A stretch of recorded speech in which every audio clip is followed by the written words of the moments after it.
Dans la salle d'optométrie du laboratoire se trouvent les outils nécessaires à la mesure clinique de l'acuité visuelle et de la réfraction, à l'évaluation de la vision binoculaire et à l'examen de la santé oculaire des personnes participant à différentes études. Ces tests sont effectués lorsque la situation l'exige pour s'assurer sur le plan optométrique que les critères d'inclusion de ces études sont respectés.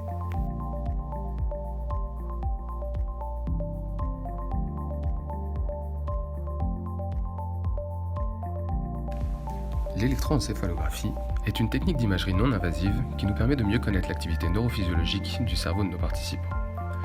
Pour ce faire, nous installons un bonnet composé de nombreux orifices dans lesquels nous venons placer des électrodes permettant d'enregistrer l'activité électrique générée par les échanges neuronaux avec une grande résolution temporelle. Au sein du laboratoire, nous utilisons principalement l'électroencéphalographie quantitative qui nous permet d'étudier l'activité corticale au repos en l'absence de stimulation particulière. Pour cela, l'analyse est dirigée sur la représentation et la puissance des différentes bandes de fréquences qui composent le signal afin d'obtenir une cartographie cérébrale. En comparant ces cartographies cérébrales avant ou après un entraînement, nous sommes en mesure de savoir quelles fréquences et quelles aires corticales ont vu leurs activités être modifiées par l'entraînement proposé. Un des axes de recherche du laboratoire est l'étude du comportement des conducteurs. En utilisant le simulateur de conduite sophistiqué visible ici, on peut tester l'habilité d'un individu à la conduite automobile en l'exposant à des événements dangereux dans un contexte virtuel et sécuritaire. Ici, on peut voir un participant en train de conduire dans un environnement urbain et qui évite une collision avec un piéton.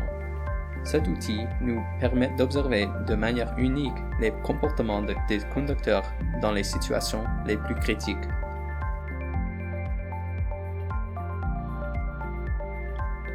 La grande salle est partagée entre des étudiants de différents niveaux, et on y retrouve autant des stagiaires travaillant sur des projets de réalité virtuelle que des étudiants au doctorat travaillant sur l'analyse de données du cerveau ou la modélisation de différentes fonctions cérébrales.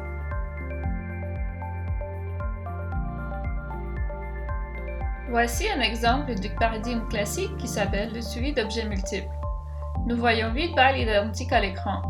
4 de ces balles sont colorées en rouge pour 1 seconde pour les désigner comme cible. Ensuite, toutes les balles commencent à bouger et la participante doit les suivre avec son attention pendant 8 secondes. Un algorithme manipule la vitesse des balles à chaque essai pour déterminer la vitesse maximale à laquelle la participante peut suivre 4 balles. C'est une mesure de sa capacité attentionnelle. Les lunettes que porte la participante lui permettent de voir les stimuli en 3 dimensions et enregistrent aussi ses mouvements oculaires. Le test de suivi de plusieurs objets identiques en mouvement est utilisé pour mesurer les capacités perceptivo-cognitives. Ici, vous pouvez voir un exemple du test.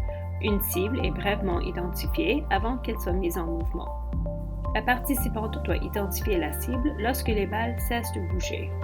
Actuellement, nous développons un modèle audiovisuel de suivi d'objets multiples pour déterminer si les cibles qui émettent des sons sont plus faciles à suivre dans l'espace 3D. Vous êtes ici dans le laboratoire de photonique, et je vais vous présenter un exemple d'application photonique connu sous le nom de bifeuille photodine.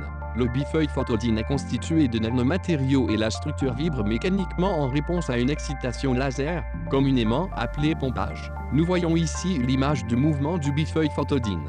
La figure du dessus représente les variations temporelles de la vitesse du mouvement en nanomètres par seconde. La figure du dessous montre le spectre de ce mouvement.